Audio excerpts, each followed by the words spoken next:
Hello, this is Al Hernandez from Group 2 with my video post for the Week 5 readings. The first question we had to respond to was about Polkinghorne's definition of human science. I think that the writer most clearly distinguishes the human realm from the physical one by focusing on the meaning people give to actions or events. Polkinghorne points to this on page 154 where he writes about structuralism. He notes that in the physical realm, events can be observed without the need for attention to be placed on the impressions that people have about these events. On the other hand, those attending to the human sciences need to consider how people interpret what happened.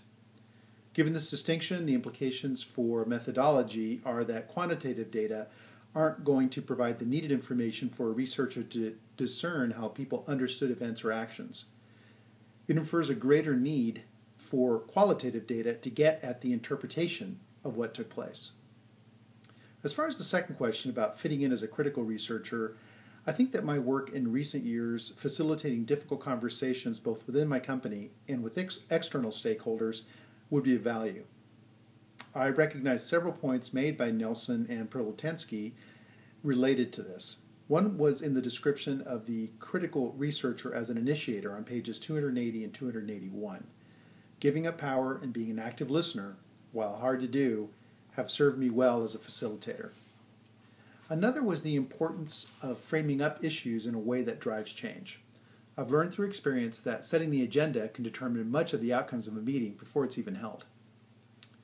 I also think that my background in communications could be of service given that one of the 5 components for creating change in critical research, according to Nelson and Prolotensky, is widespread dissemination of research findings.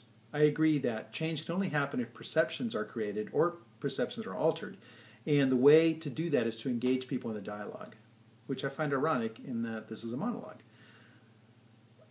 Now, as far as the questions for our group, the first one was about how Polkinghorne compares organisms to social groups. The writer tackles this comparison on pages 140 and 141 when he writes that while cells seem to not have self-direction, they appear to take direction from the whole as members of an organism. He goes on to say that extending this analogy to human groups has proponents who hold a organistic view that accounts for, quote, unity that is not definable in terms of individual behavior, unquote, but also has detractors who say that social groups are simply a collection of individuals acting in a certain way.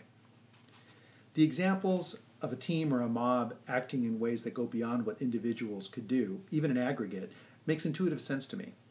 There are many examples of this, ranging from the heroics of my hometown Los Angeles Lakers, who came together to finally defeat the Boston Celtics for the NBA championship in 1985, to the horrendous acts of violence I witnessed during the Los Angeles riots in 1992. In both cases, while groups involved were celebrated and condemned respectively, it was the individual performances that received the credit for wins or punishment for crimes. I think where Polkinghorne ends up on page 142 is most likely the best way to view this. He says, quote, group action and individual action are influenced by each other, but they do not causally determine each other, unquote.